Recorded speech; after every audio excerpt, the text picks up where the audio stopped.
You are listening to Productivity Straight Talk with your host, Amber De La Garza. Amber is a sought-after productivity coach, trainer, speaker, and writer who gives entrepreneurs the straight talk on personal productivity. No BS, fluff, or overused jargon. Just actionable strategies to get results and succeed in business. And here is your host, Amber De La Garza, the Productivity Specialist.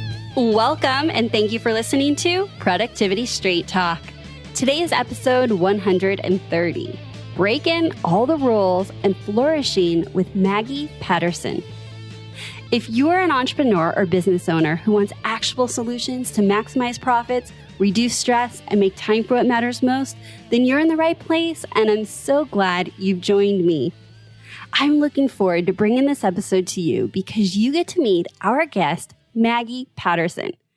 Maggie is a communication strategist, business growth consultant, and the founder of content marketing agency Scoop Studios. With 2 decades of experience, she has spent her entire career in client services and has been a successful entrepreneur for over 14 years. As the creator of Small Business Boss, she works with service-based business owners in both one-on-one and in group programs to help them find clients, get paid, and build a business that serves them. She's the host of the Small Business Boss podcast, has been on stages at events such as New Media Expo, Podcast Movement, and the Conqueror Summit. And her work has been featured in leading publications such as Entrepreneur.com, Fast Company, and Virgin.com. When listening in on my conversation with Maggie, you will discover when productivity rules are meant to be broken. This is definitely one of my favorites to share with you today. How Maggie splits her time between 2 successful businesses, which I love sharing because we're often told to focus, and I wanted to hear how she made that possible. Why you might need to enforce an idea hiatus. How to know when it's necessary to put your goals on ice. Yes, lots of permission in this episode. An epiphany that I had about my own energy levels, and so much more. And now let's get to the straight talk. Hi, Maggie. Welcome to Productivity Straight Talk. How are you? I'm so excited for some straight talk about productivity. Yes. Thank you for having me. Absolutely. And today's episode, I am particularly super excited about because we had a chance to talk previously. Obviously, I always talk to my guests, and we stumbled upon some amazing things we're going to be sharing with our audience today. So buckle up. You're in for a great treat with Maggie today. Before we jump into today's topic, I want you to hear a bit more about Maggie and what she's up to in her own words, past the official bio. So what should our listeners know about you, Maggie? So I am Maggie. I'm Canadian. I'm the mom of a teen boy. I am married. And I run 2 businesses, which is its very own productivity challenge. And so I own an agency called Scoop Studios, where we do content marketing. And then I also do mentoring and teaching through my brand, Small Business Boss, where we work with service business owners to help them create businesses they actually like working in and get paid really well for it. There you go. So share with us which business came first. The very first business was Scoop Studios, which really was born out of, I had freelanced for a really, really long time. And I was just like, oh my God, I don't want to do this for another 10 years. I don't want to have 5 bosses. I'd left the 9 to 5.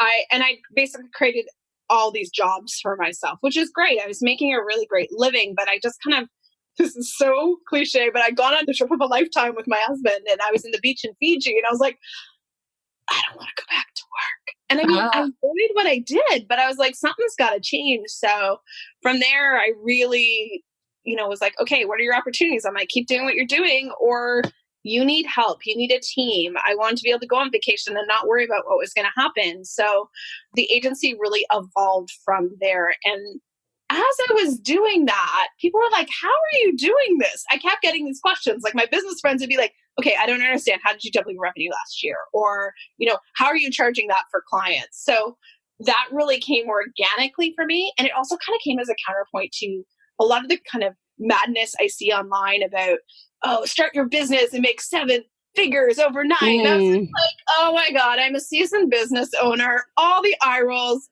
can we have a real conversation about what it takes to create a business? And I do believe a lot of people have a lot of potential in their businesses, but I want to help them do that in a way that is going to work for them, work for their family, and is very much grounded in reality. Reality. Oh my gosh, there's so many nuggets there that you just shared. So I want to pull back some of those. First of all, when you referenced 5 bosses, you meant your clients were your bosses, right? Like all my little bosses. Exactly. Okay. I just wanted to clarify.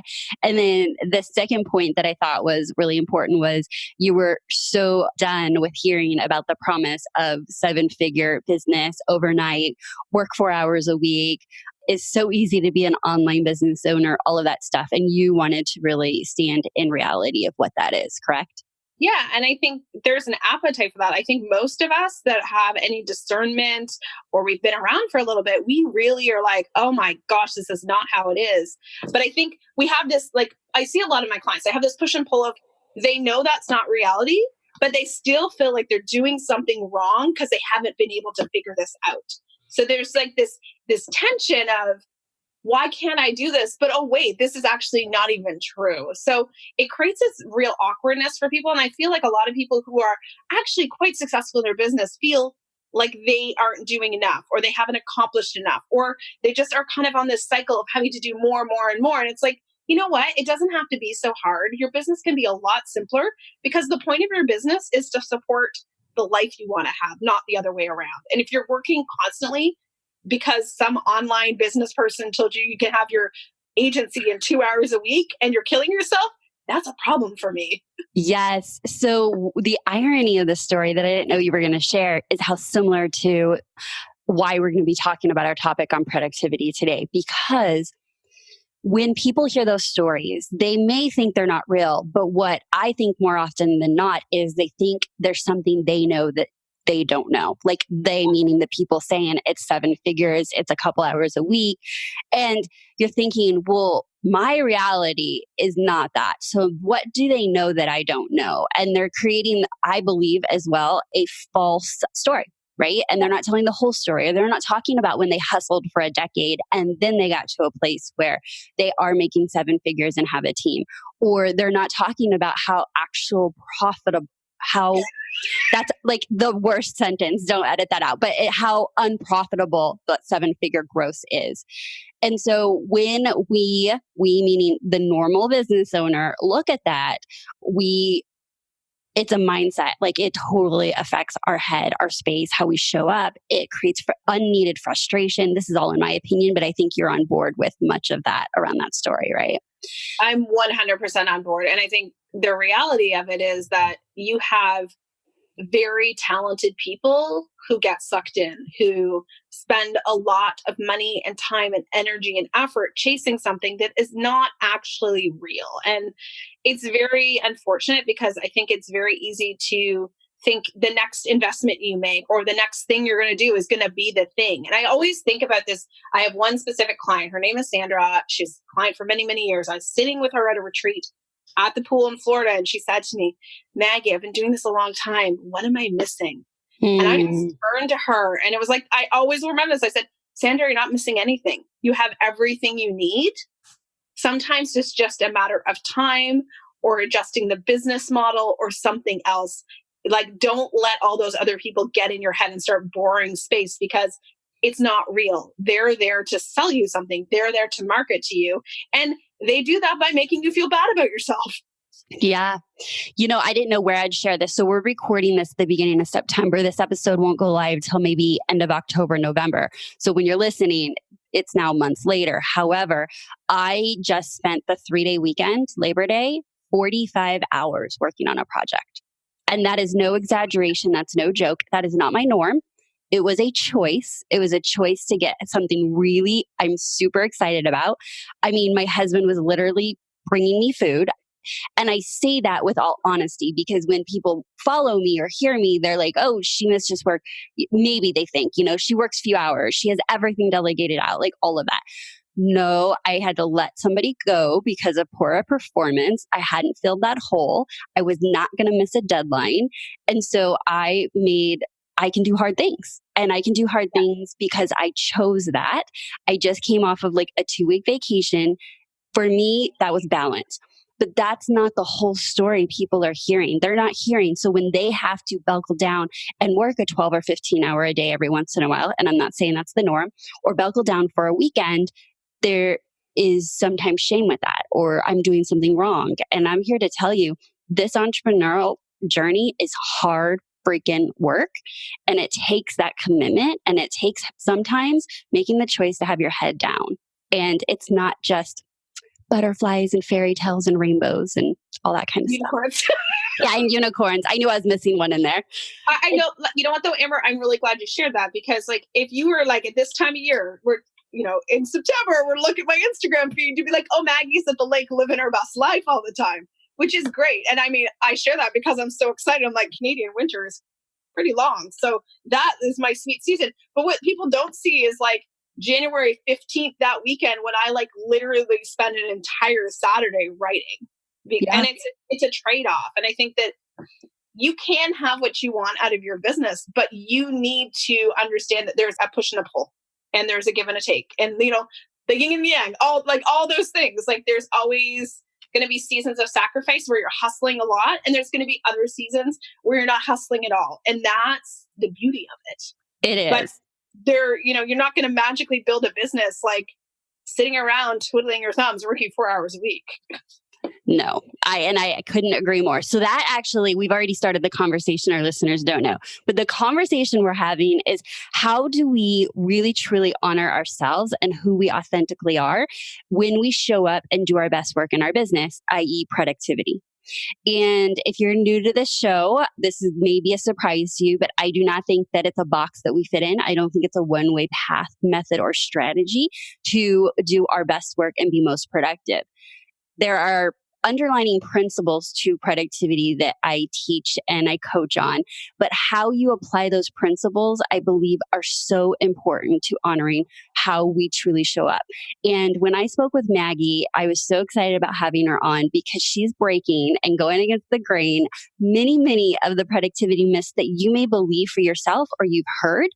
And ironically, you may be like, what's wrong with me? Other people do it.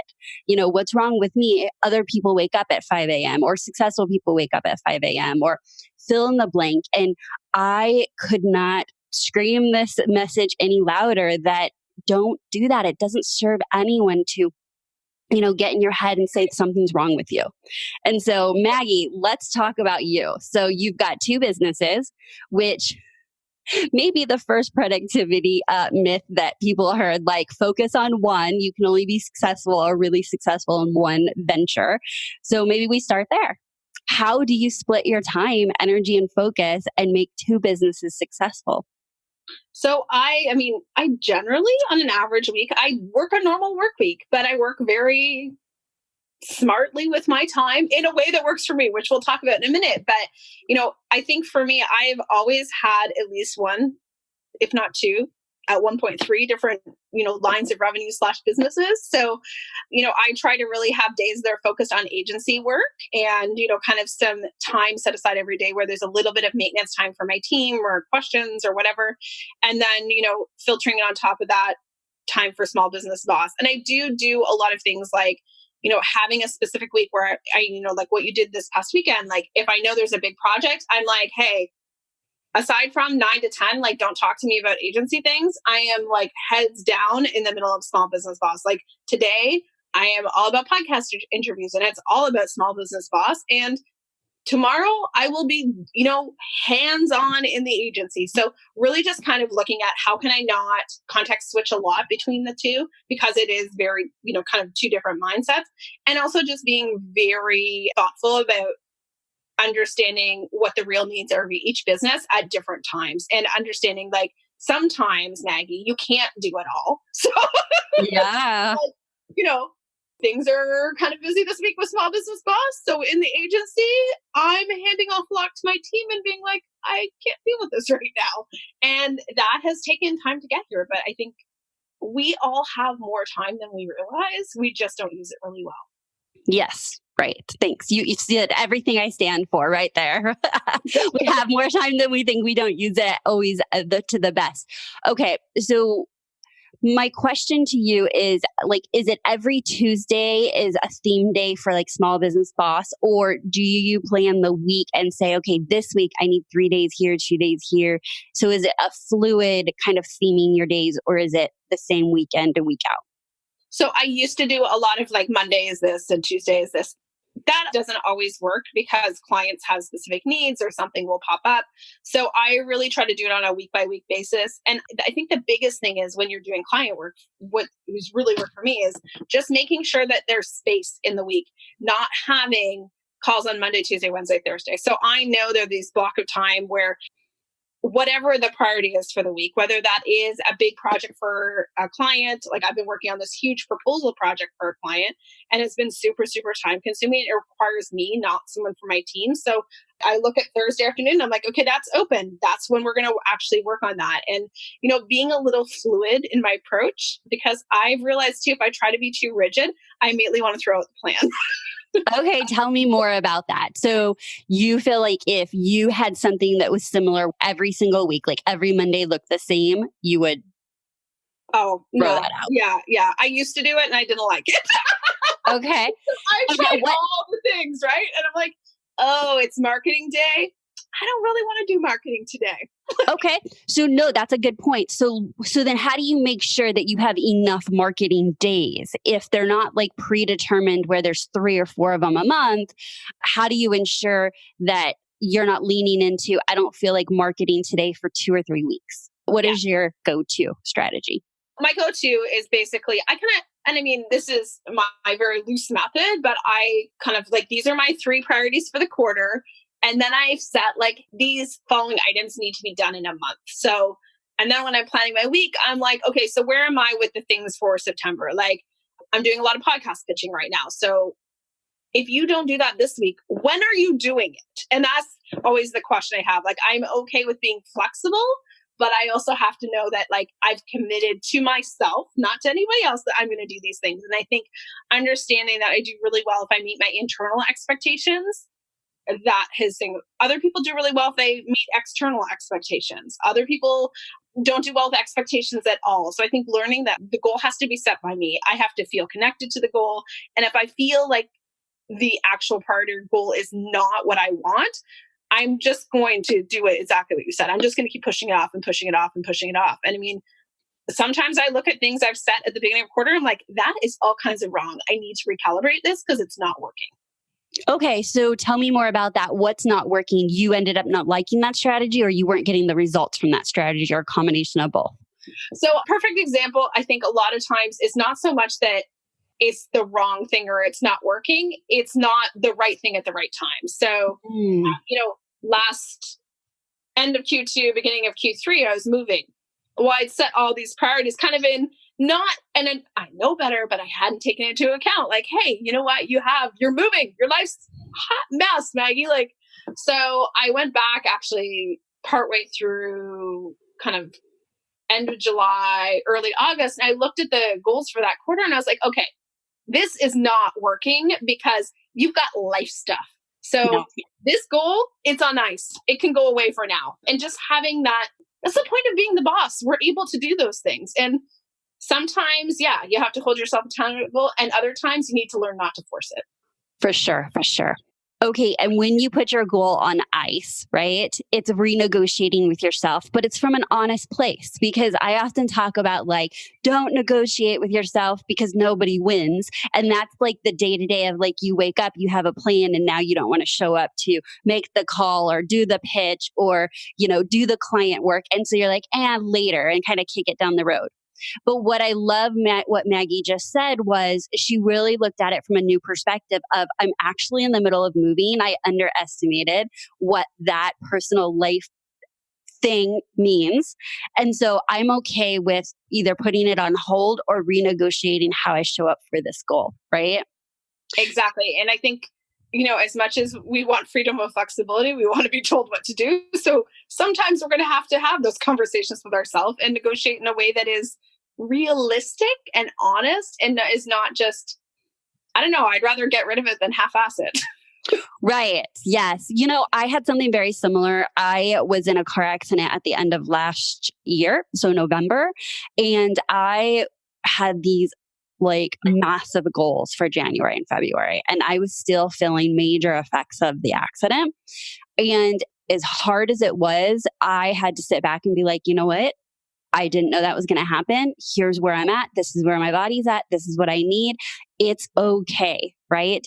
And I think that sometimes that we don't think it's okay if we're totally focused on the goal. We see that as failure.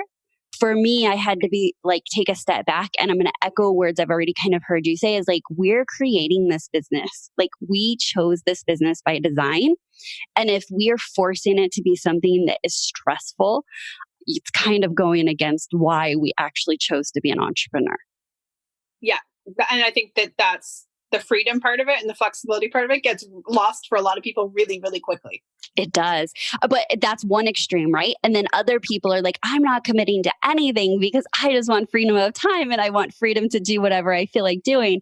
So I think that there is a happy balance between the two of discipline, but rooted in a reality of like, how can you show up? What is going on in your personal life or your health?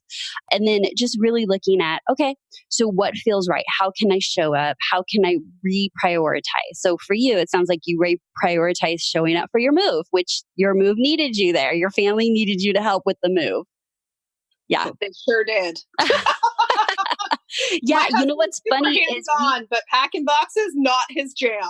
Yeah, that is hilarious because as you said that, I actually remembered our first call was scheduled around the time that you were moving. And you emailed me and said, I'm right in the middle of the move. I didn't realize what was entailed in that. Can we move that forward? Can we move our meeting back? And, I didn't know we were going to be talking about that today. And I got that email and I was completely fine with it. And why I want to say that is because sometimes we get these stories in our heads like, no, I'm not going to make the email. I'm just going to show up. I'm just going to do this. And then you create undue stress. So it probably would have stressed you out and you would not have shown up your best on our pre-call of like, would you be a guest on the show? Versus when we did get on the call, I was like, oh my gosh, I can't wait to have you on. So I just want to share that with our listeners is it was received well on my behalf with no judgment. And most likely that's going to be the case if there's something you need to say no to that you had once said yes to. Yeah. And you know what? I thank you for sharing that, Amber, because I think this is something that is really hard for us as business owners. We want to, and I am huge, absolutely huge. Like if I say I'm going to do something, I do it. Like my word is my bond.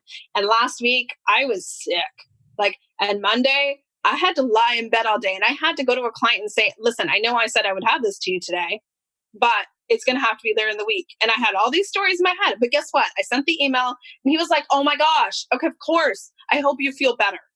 Instead of me doing like it taking 3 times as long and being painful, I just lay in bed and watch Wine Country on Netflix instead.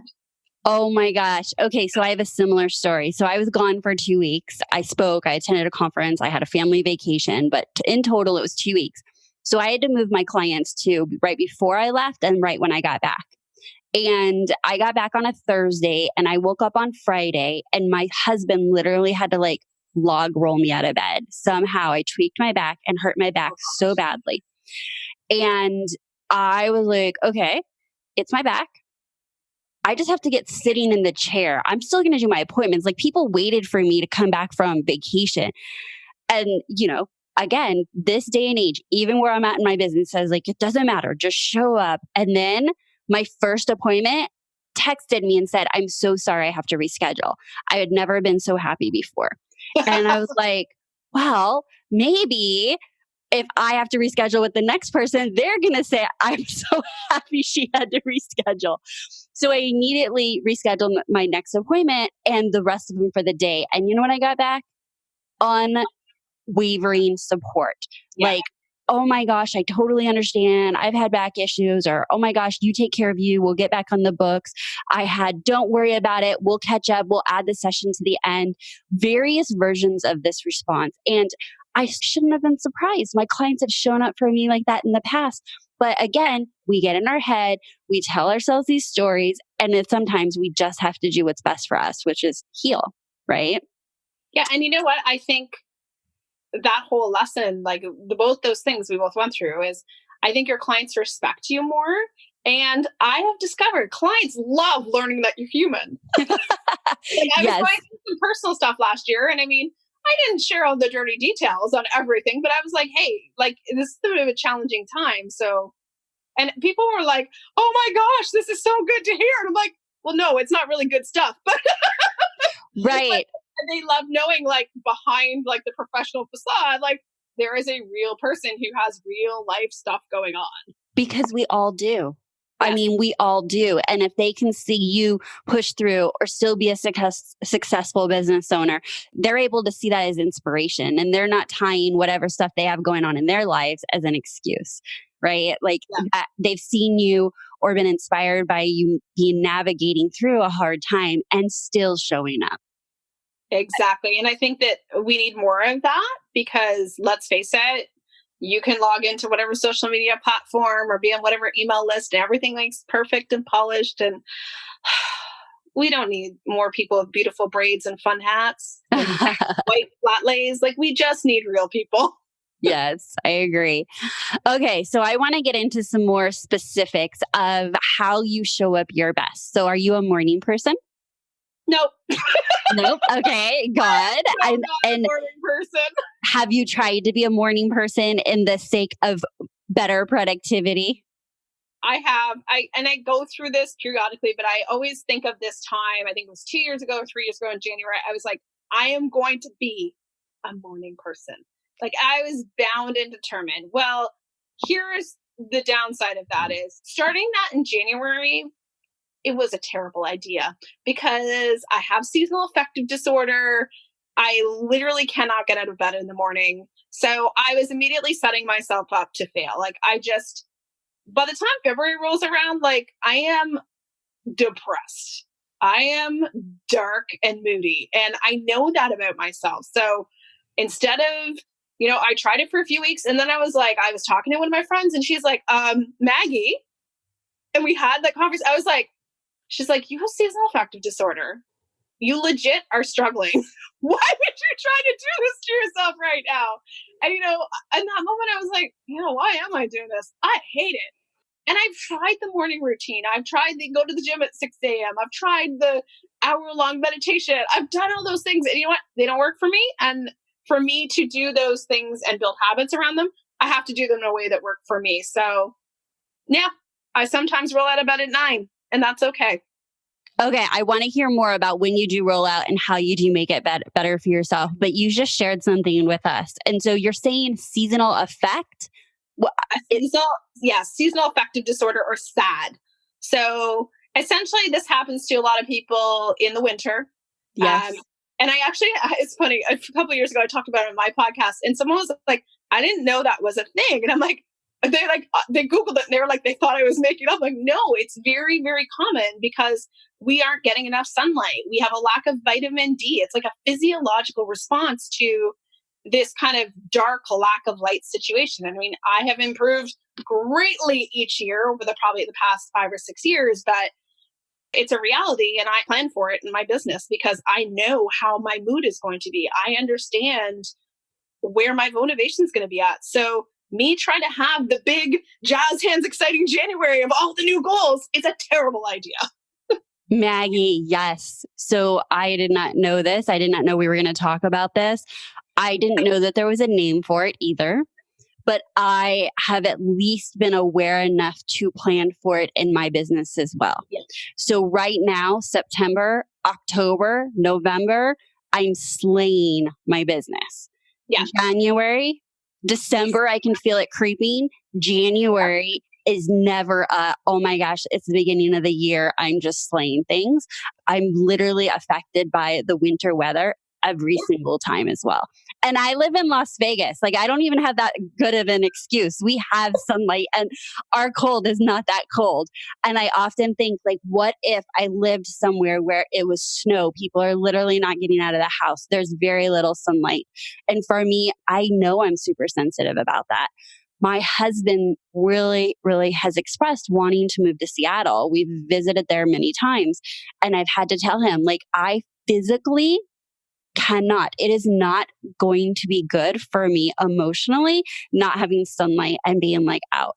So, I mean, this is a big aha because I would imagine that once you figured out that it's actually a thing and you shared with your listeners and they could Google it, and now you can, once you know better, you do better. And now you're planning for it. And I remember just like, oh, that was last year. It must have been situational. And then the next year, I'm like, I don't know. It literally took me years before I realized it's the same month that it kept happening. And that was the first aha. And then the second aha was like, okay, so I'm not going to say it's going to happen, but I'm going to be more prepared if I see the signs of it happening, and I'm going to adjust for it. So talk to me, if you're comfortable, about how do you adjust for it, knowing that that's what your winter looks like.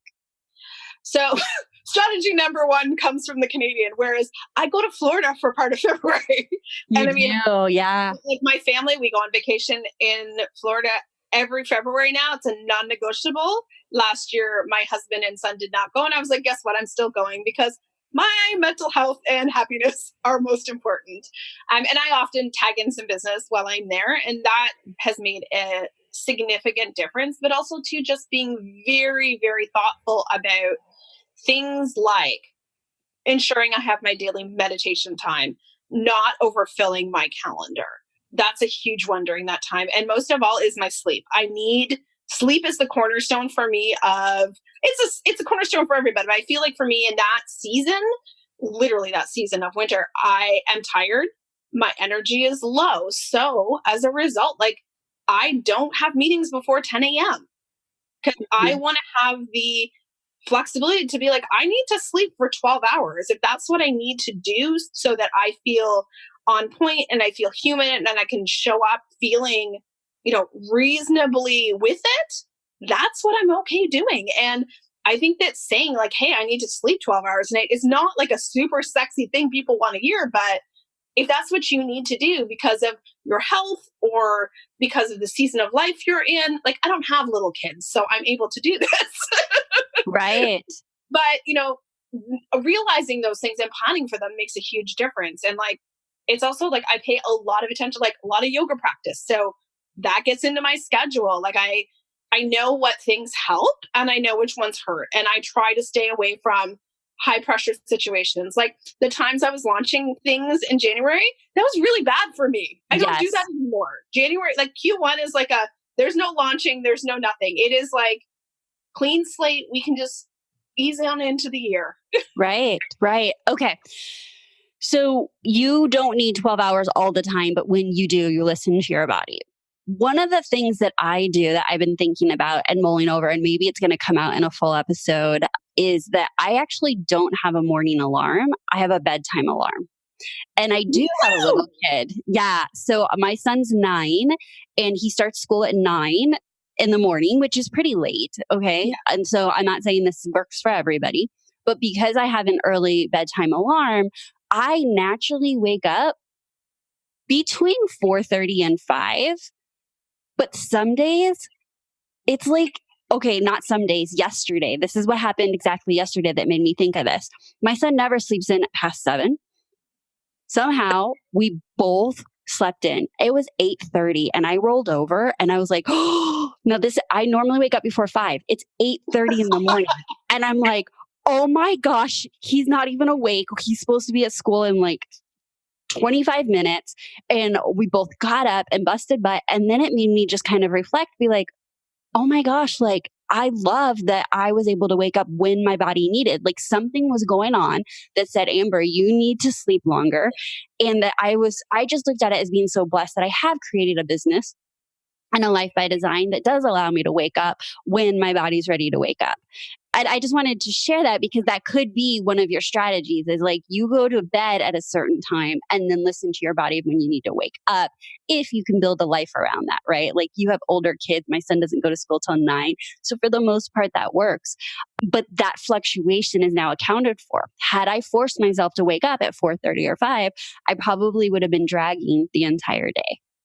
Yeah. And I think that especially as women, like, we have a lot of obligations. We have a lot of things, but if we can find ways to make it work around our moods, our cycles, the rhythms throughout the year, family seasons in your family. Like if you can find ways to kind of even those out and make it work for you so that you are getting enough sleep, so you are able to, I mean, the term self-care, but I mean, you are able to do the things that are actually going to let you show up in your business in a really good way.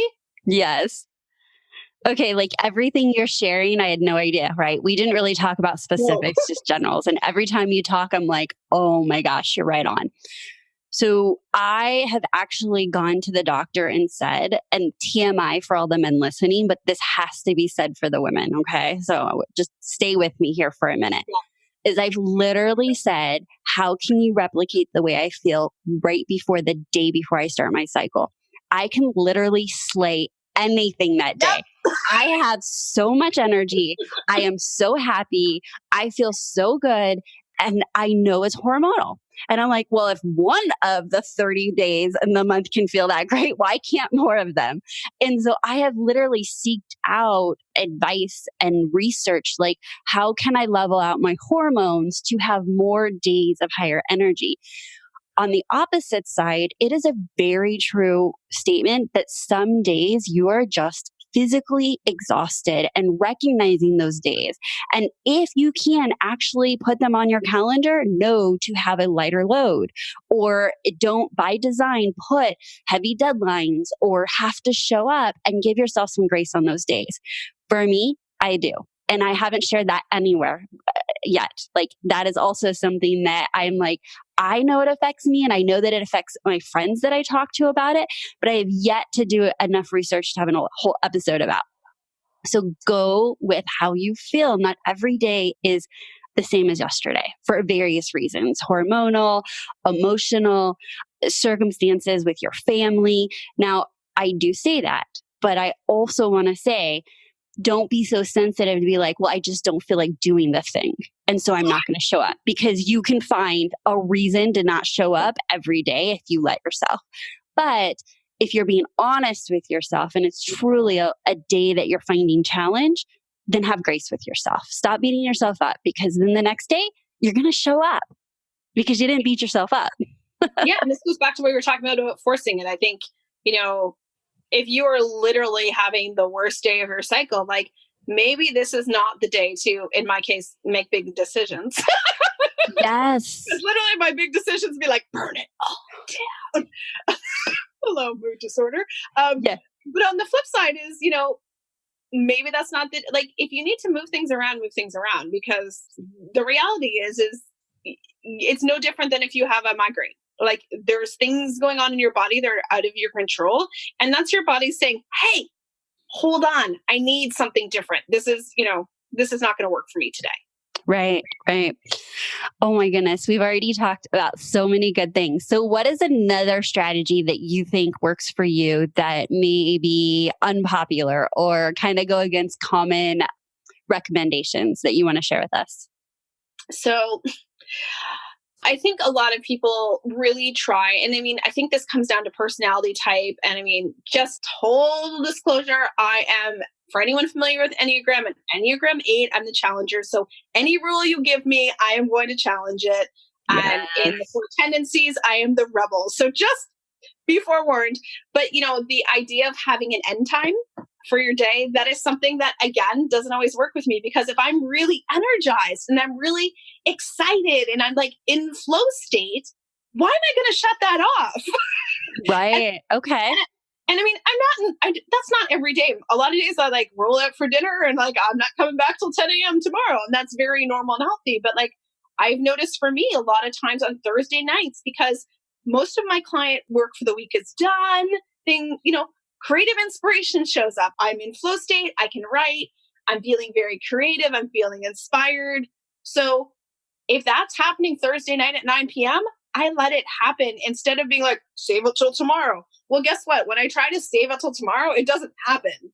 Like sometimes inspiration is going to strike, and it's going to be like those golden moments. So instead of trying to put everything into the box and being like constraining it, I'm like, let's embrace it and make hay while the sun shines. And this happened to me actually last Wednesday night. I went for a long walk with my husband. I got home at like 8:30. I don't typically work in the evenings unless this kind of happens. And I sat down and I wrote 2 huge long blog posts in like an hour. I was like, boom, done. Yes. Because and this is just kind of my writing process, is I need a lot of time to percolate. I need a lot of time to connect ideas together. And then when I actually sit down to do it, it's very quick because I'm letting that kind of creative process happen for me. And I think for anyone who does creative work or anyone who has elements of creativity in your business, instead of trying to be like Tuesday creative time, like it's really hard to operate within those constraints, especially if you have any sort of rebellious tendencies. Right. But you do know that it often happens on Thursday. So what you're saying is I've created a plan. Like you're not planning to do dinner with the family. If you do, because you're not feeling creative, that's fine. But you actually do know that most likely it's happening Thursday because you've learned some things about yourself that once the client work is offloaded because of all these variables that you just shared. And so what you're doing is creating the time and space and inviting it. And if it shows up, you show up. And if it doesn't, you are giving yourself grace to not push it. Is that correct? Yeah. And I mean, sometimes that inspiration will strike on a Sunday afternoon in the middle of winter. And I'm like, okay, well, there's nothing important happening here. I mean, I'm not in the habit of pushing off things that are, committed to or priorities. I'm not like, oh, we bought tickets for the movie. Sorry, the music showed up. I need to write some stuff. But, recognizing when it does show up and there's kind of that intersection of like available time, which I leave enough of available on my calendar that there's space for it, and creative inspiration kind of come together. And I think that's, as much as we want to be productive, we want to schedule, and I'm all for those things, we also need to leave that blank space for things to happen. Yes. So similarly, this weekend, it was Sunday night. My boys were watching a movie that I had no interest in. So I poured myself a drink and I went out on the back patio and I was literally sitting in the dark, just like enjoying the night, having a drink. And I did have paper with me. I didn't have like a big purpose. And next thing I knew, I came in maybe about 45 minutes later and I told my husband, that was the most productive 45 minutes ever. All these ideas came to me. I was able to connect some dots, like solve some problems that I was not fixing sitting at my computer. And when I say problems, I mean like, okay, so what is the outline of X, Y, and Z? And you're like, ugh, and you're kind of just like forcing it. It all came out having a drink on the patio. And there was no plans for the night. And I went into the office and I laid it all out. Yeah. And so again, you're right. Sometimes when there is that time and space, like don't shame yourself and be like, I'm sorry, it's not 9 to 5 or it's not during business hours. Don't do it and shut it down. There's times to lean into it. Honestly, Maggie, I think that we as business owners have chosen this path because something about it lights us up. The way we're showing up for our clients, the way we're serving the world, there is something special about it that literally gives us joy. And if that joy shows up in other times of our lives, it's integration, it's not balance. And that's really where I'm at. And if, I don't shut off, like who I am and how I show up in my business doesn't shut off because it's Sunday. Now, for the most part, it's a family day and my head's not in the business. But if something comes up, like you're saying, lean into it, capture it, have a method to capture it so you can go back to it if you need to at a different time. That's also another strategy that I use is having a way to capture it in the moment, but then move on with the rest of my day or plans. Okay, I love that you brought up the capture in the moment because I do think as entrepreneurs, we tend to be very innovative and creative and like we have all the ideas. I'm not saying go do action all the ideas the second you have them. Sometimes you need to capture them, put them on ice and go back and realize like that was a terrible idea. And I think having just like the experience and the discernment to be like, okay, this is the thing I should pursue. And this one, we need to let it like percolate over here for a while. And, years ago, one of my team members said to me, she's like, you and your ideas, we're stopping it. I'm going to put you in an idea hiatus for 5 months. I was no new ideas in the business. It was one of the most productive, most strategic, and most like well thought out times in our business. And it's not that I didn't have creativity. It's that my creativity was channeled in the right direction. We could have done a whole episode about that. That is brilliant. Okay. So what it allowed you to do is show up and be really, really creative in the box of this is what you already decided was a good investment in your business, like this strategy or this plan. Yeah. I think that's so important because as you first started saying that, when you're like, oh, this idea needs to come over here and be put on ice, I could imagine that you're filtering that through your quarterly goals, your monthly milestones that you shared, which then show up in your weekly. And if you start scrolling off on these ideas too much, you'll never hit that monthly milestone, much less the quarterly.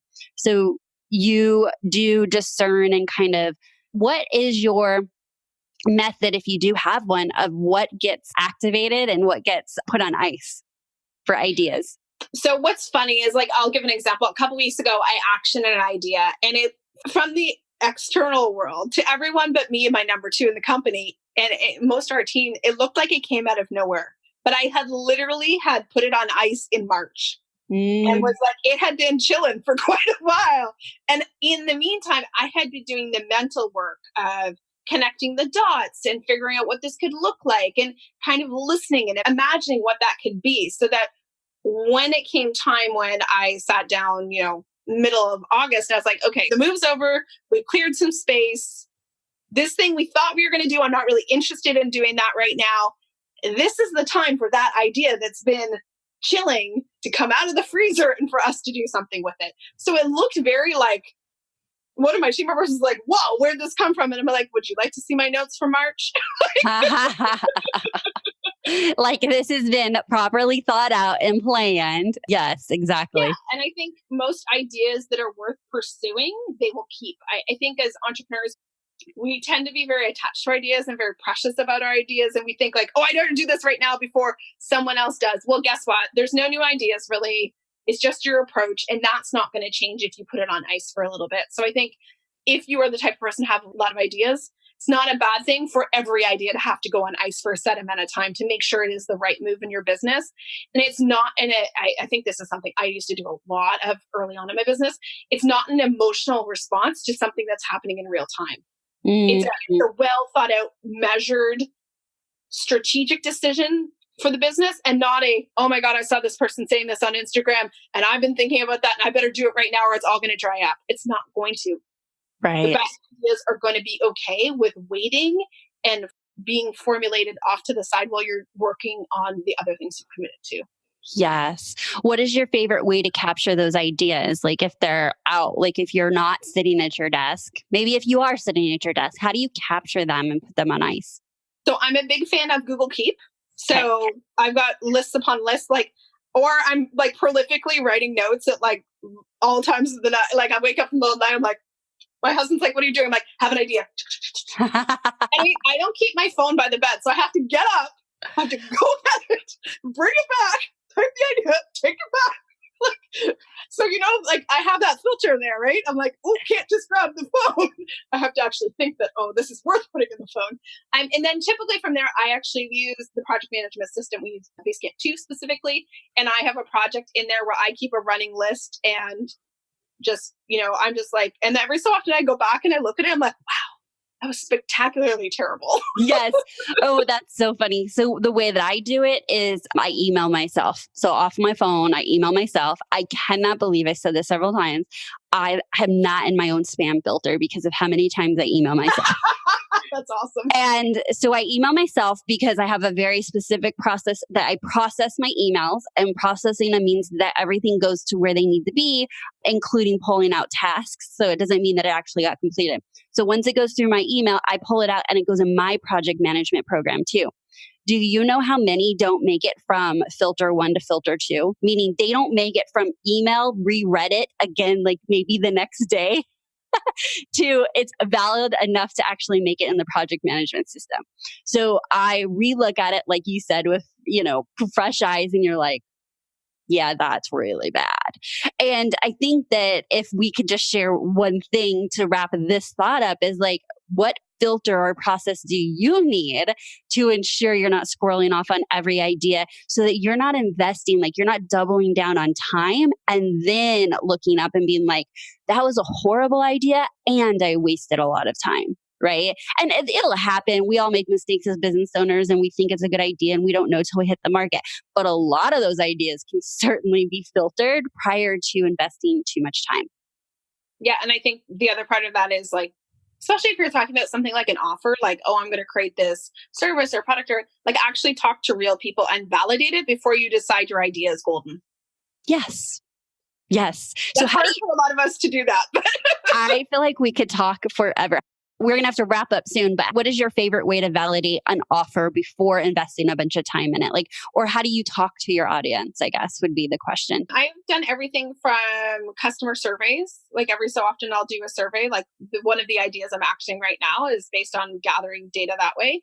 There's another one I'm planning for 2020. And I've started talking to people that I know are in that target market that I have existing relationships with. I'm like, hey, I'm thinking about this. Can you hop on the phone with me for 15 minutes? And I learned more through investing like 2 hours in conversations than I ever would have been able to figure out on my own. Yeah. So like I said, this episode's being recorded early September. And so those of you that are still listening way in November, you know that I just got done doing my survey. And I did a survey for the first time because my coach told me to do one. And one of the questions was like, what is your favorite method for support, like training? And the options were like, self-study with group coaching, like all these different options. Yeah. So I got a huge response. Completely grateful for my listeners. 2 people chose the method of the product that I had been trying to sell previously to repackaging it now, right? 2 people. No, I'm talking like less than like 2% responded with a little red sliver of the exact way that I was trying to position this product that I was selling. Now, I was blown away at the value of asking what they want and then repackaging the content and delivering it in a way that they're like, oh my gosh, this is exactly what I wanted. And all I did was ask. And I will be completely honest, I have invested a lot of time in trying to position it in the way that apparently nobody wanted. Yeah. And we've all been there. And I think that that's why, even if you are like pre-client or pre-customer, like, talk to people in your target market, understand what they need. Like really stopping and listening, I think is a bit of a dying art. So as a business owner, if you can carve out the time to do that and make it priority, it will make a difference. Yeah. I mean, prior to this strategy, and I've heard it, and it's one of those things that go down in, I knew that, but I didn't do it, right? Like I knew to ask, but I thought in the heart of heart that I knew exactly what they wanted and needed. And I was dead wrong. And so I love that you are telling us one of your productivity hacks are to validate an offer before going all in on the offer or the idea or It'll save you a lot of time and heartbreak. I mean, I've launched some really bad things over the years that were horrible fails because I had confirmation bias, right? I thought my idea was fantastic. Just ask me. Exactly. Okay, awesome. So I would love to close up by, if our listeners are like, oh my gosh, how do I get more of Maggie? I'd like you to share with how do we find you? Tell us about your podcast. And I think you had a special offer for my listeners as well. Yes. Okay. So the best place to find me, because you're a podcast listener, is on my podcast, Small Business Boss, where we talk about running a service business. So micro agencies, freelancers, consultants, creatives, like we talk about the basics of business and the stuff that gets missed in form of the sexier Facebook ad stuff. So we really keep it real. And if you like the conversation I had with Amber, that's the perfect place. So that's all the places you find this podcast. I also have what I call the Small Business Boss Vault. So this is a roundup of all my best resources, things like a pricing calculator and how to package your services and how to write a proposal. It's like everything I've ever created. It's all free. And that's over at smallbusinessboss.co/vault. And I'm over on Instagram at smallbusinessboss. Awesome. Thank you so much, Maggie. This has been an amazing conversation. And I'll be honest, I don't know what I'm going to name this one. I usually know what the title of a podcast episode is before we record, but this was just a real honest conversation. And I couldn't be any more grateful for opening up your heart and your stories and being so honest and giving me on my own podcast a platform to share some very personal stories. So thank you, Maggie, for spending your time with us today. Thank you so much for having me, Amber. Absolutely. Hey, thank you so much for being here this week, listening to my episode with Maggie. It was really an interesting and honest conversation, my favorite conversations are those that we hit record and we're not certain what direction it's going to go, just knowing that it's going to be of value to you and just being open and honest. And that's absolutely what Maggie and I brought to you today. When I said yes to having Maggie on Productivity Straight Talk, it was really because she came to me and said, hey, I find ways that are not like everyone else to be productive. And I know that's what you talk a lot about. And so as her and I talked about all the ways in which she has found to be her most productive self, I wanted to highlight that story because I don't want to just keep telling you like, hey, this is your journey. You get to figure out how you show up and do your best work and be your best self. And giving this case study example of really being a rebel and going against the grain, I think is going to hit home for so many of you that have been trying to do things the way that you thought you needed to do them and keep running up against a wall. My secret sauce that I bring to my clients is a different perspective. And I take into consideration your personality, your industry, like what is your actual work you're doing? What is your team? Where are you at in your business? There are so many different things that I take into consideration when making a strategic recommendation or a strategy recommendation on how you show up and do your best work. And then after that, a lot of it is experimenting. And what I'm also good at is once you've experimented and you come back and give me feedback about what worked and what didn't work, I can then recommend something different because sometimes we don't know until we try and then we get feedback and I can hear and see what that feedback means to give a different or altered strategy. And so in today's episode, Maggie is bringing it home with her own stories of how she has figured out how to do her own best work. I would love to hear what some of your ahas and maybe actionables came from this episode. What was something that made you think differently or see something differently or perhaps identify an issue that you may have not been able to put your finger or words to? I have been hanging out over on Instagram a lot more often. And so I would love for you to follow me at Amber_De La Garza and DM me and share with me what was your takeaway from the episode this week. I look forward to hearing from you. And that's my straight talk for today. And until next time, have a productive week.